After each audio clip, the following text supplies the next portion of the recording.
class बेटा आज असां class 5 में फ्रैक्शन पढ़ी रहिया आहियूं जेका मल्टीप्लिकेशन ऑफ फ्रैक्शन आहे माना अणपूरनि जी ज़रब कीअं कजे ज़रब जे अमल सां शिकिल ज़रिए बि असां कंदासीं हल कंदासीं ऐं प्रॉब्लम ज़रिए बि असां हल कंदासीं त अणपूरनि जी ज़रब जेका थींदी आहे उहा कीअं थींदी आहे पहिरियों असांखे ख़बर आहे त ज़रब थींदी कीअं आहे जोड़ जा ओतिरा हिसा में ज़रब कंदा आहिनि मिसाल तौर सां कयूं था 2 जोड़ 2 जोड़ 2 हाणे असां पर ईअं लिखंदा वञूं बजाए लिखूं घणा दफ़ा 2 1 2 3 दफ़ा 2 2 घणा दफ़ा 3 दफ़ा 2 इन खे टिनि सां ज़रब ॾींदासीं हिन जो जवाब असांखे छा मिलंदो साॻियो मिलंदो ॾिसो 2 4 6 हाणे ॾिसो टिंडू 6 माना असां ज़रब जेको जोड़ जा साॻा हिसा जेके खणंदासीं उहे हिसा कंदा वेंदासीं त असांखे उहा ई ज़रब मिलंदी बजाए असां हिन खे जोड़ कंदा वञूं था थोड़ा कंदा वेंदासीं ॿिनि जो खणो हिकु दफ़ो ॿ दफ़ा टे दफ़ा ॿिनि जो खणो हिकु दफ़ो ॿ दफ़ा माना सम्झी वियो टे दफ़ा हाणे असां हिकु ॿ टे दफ़ा ॿिनि खे टे दफ़ा जोड़ कंदासीं 6 मिलंदो ॿिनि खे 4 दफ़ा जोड़ कंदासीं असांखे 8 मिलंदो माना जोड़ जेके वधाईंदा वेंदासीं असांखे उहो ज़रब वारो मिलंदो आहे अहिड़े ई तरीक़े सां असांखे शिकिल मिलंदा आहिनि हे आहे फ्रैक्शन माना अणपूर ठीक आहे हाणे ये शिकिल आहे जंहिंमें रंग वारा हिसाब घणा आहिनि रंग वारा हिसाब घणा पुट 2 ऐं टोटल घणा आहिनि 3 असां हिनखे ईअं लिखंदा आहियूं 2 भाङे 3 ठीक आहे टोटल जरा काना उहे 3 हेठों डिनोमिनेटर मथां डिनोमिनेटर अंश ऐं छेद ठीक आहे ऐं हे वॾी शिकिल ईंदी तव्हांखे हे बि तव्हांखे आहे साॻी शिकिल आहे 2 भाङे 3 इनके साथ जोड़ क्यों इनके साथ जोड़ क्यों इनके साथ जोड़ क्यों ये साइड शिकिल बभागे 3 ये वाली शिकिल मिली है हाणे असां छा चऊं त असां के टाइम में फार्मूला बुधायो आहे जे करे भाङे में सवाल हुजे विच में निशानी जोड़ ऐं कट जी हुजे छा कंदा असां एलसीएम कढंदा एलसीएम पर असां ॿियो तरीक़ो बि आहे जे करे असां वटि हेठियां साॻा आहिनि त असां एलसीएम साॻी निकिरंदी आहे हेठा जेका डिनोमिनेटर साॻा आहे त एलसीएम छा निकिरंदी साॻी निकिरंदी कीअं ॾिसो सभिनी जी साॻी निकिरंदी टिनि जी एलसीएम 3 हिन जी बि 3 हिन जी बि 3 निकिरंदी एलसीएम पढ़ी ॾिसो आहे ॾिसो 3 हाइड्रोजन ते केॾो प्रोग्राम टिकी जो एक टिकी माना हिकु दफ़ो जो माना 3 जवाब आयो अची वियो असां एलसीएम छा मिली 3 पोइ जेकर असां हेठा साॻा ई हेठा असांजा पुट साॻा ई त पोइ मथां बि साॻा ई थी वेंदा छो असांखे ख़बर आहे हेठे खे ना मटक कंदा छा जवाब ईंदो आहे टिनि खे टिनि मटक जो जवाब हिकिड़ो ईंदो हिक खे मथे सां कंदा साॻियो जवाब ईंदो 2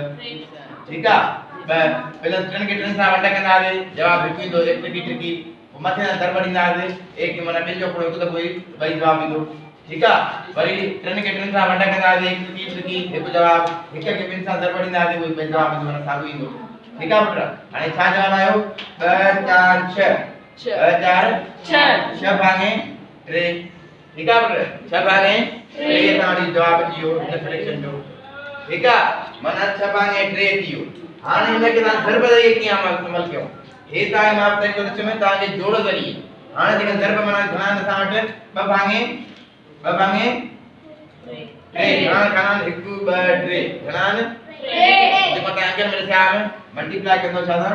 3 सां 2 भागे 3 के छा कंदा मल्टीप्लाई 3 सां वो हाने असुल छा जने ज़रब थी वने छा कंदो इनके मथे सां ज़रब ॾींदो मथे सां ज़रब ॾींदो हाने थोड़ो पढ़ंदो 1 2 2 4 2 6 भागे 3 6 भागे 3 दियो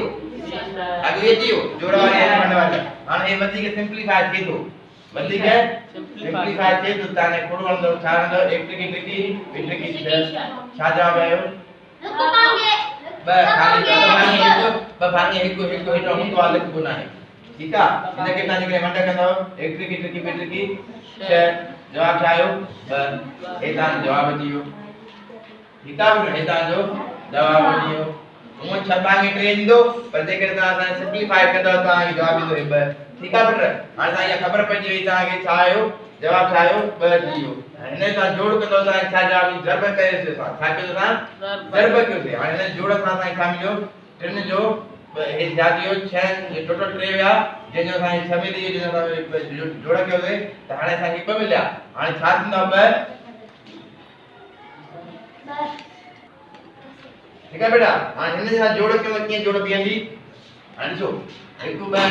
3 4 5 6 छा थियो 5 6 हाणे जवाब छा मिलियो जने तके सिंपलीफाई करे आयासे 6 आ टोटल करणा रहा 1 2 3 4 5 6 7 8 9 ठीक है हाणे टोटल करणा थी असा 9 पर जेके असा के बंड कयो त असा एलसीएम लेणो हुंदो आहे एलसीएम लेण जेके असा चार्ज मिलियो एलसीएम 3 मिलियो आ ठीक है तरी असा जवाब 2 अची वियो असा कयो छा जवाब आयो असा के 2 अची वियो असा सिंपल सां करना ही थींदासी पर के जा मिलिया असा के 3 जा वक्त मिलिया घणन जा मिलिया आहिनि 3 जा 2 3 जा 2 मिलिया 3 जा 2 सजा की रंग वारा 3 जा 2 रंग वारा 3 जा 2 रंग वारा ए सां शिकिल ज़रिए आंसर आहे शिकिल ज़रिए आंसर आयो रंग वारा 2 माना 1 2 3 4 5 6 मिलिया हिन मोने 1 2 3 4 5 6 ठीक है बेटा